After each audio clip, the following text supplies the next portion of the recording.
Hi guys! Welcome back to my channel. For today's videos, magluluto tayo ng binignit or bilo-bilo. So guys, kailangan natin ng mga banana, kamote, taro or gabi, langka. Guys, please comment, like, share, and subscribe. At syempre ang sago guys. Ayan, pinakuluan na natin yung sago and sugar. So mag-start na tayo guys magluto. Complete ang ating ingredients kasama ang gata ng niyog.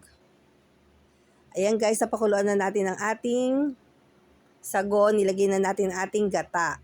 At imimix na natin siya guys. Hintayin natin siyang kumulo. So guys, kumulo ng ating gata. I-next naman natin ang ating gabi or taro.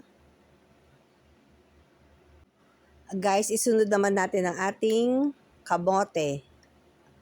Then, mix natin siya ulit guys.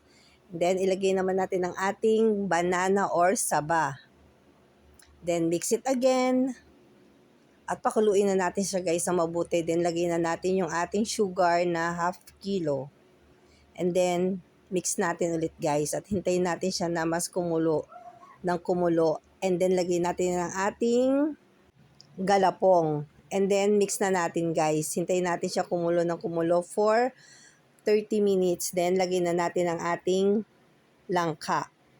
And then, mix it again. So, wait for another 10 minutes.